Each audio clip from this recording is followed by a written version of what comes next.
Washington, Barack Obama a affiché une certaine détermination. La Russie doit être punie pour son incursion en Ukraine. Nous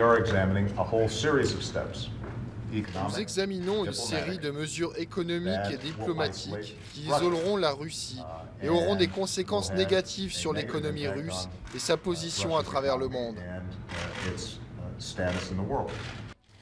À Bruxelles, le chef de la diplomatie européenne, Catherine Ashton, est apparu beaucoup moins va-t-en-guerre.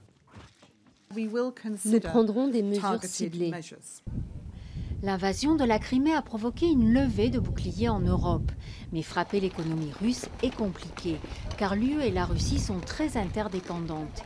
La Russie est grande consommatrice de biens allemands, français, italiens entre autres. En tout, la moitié de son commerce se fait avec l'UE, et la France lui vend même du matériel militaire. Côté européen, la City de Londres n'a aucune envie de voir partir les milliards investis par les Russes. Et beaucoup de pays se chauffent grâce au gaz et au pétrole russe qui transitent par des pipelines géants.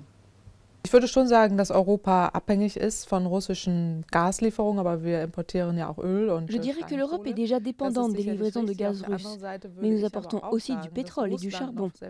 D'un autre côté, la Russie aussi est dépendante de l'Europe, car une grande partie de ses recettes provient de ces livraisons.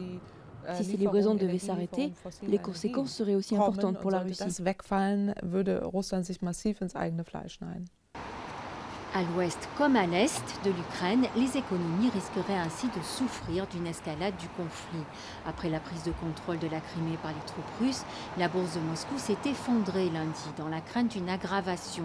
Les investisseurs ont ainsi envoyé un signal clair à Vladimir Poutine. Évidemment, chaque jour qui passe, l'addition du conflit en Ukraine s'alourdit pour la Russie. Alors, quel type de mesures peuvent prendre les Européens réunis ce jeudi en sommet extraordinaire? L'UE va mettre l'accent sur les aides à l'Ukraine plutôt que sur les sanctions contre Moscou. Ironie de l'histoire, une partie de l'argent européen va finir précisément dans la poche de Moscou, car Kiev s'en servira notamment pour payer sa dette vis-à-vis des Russes.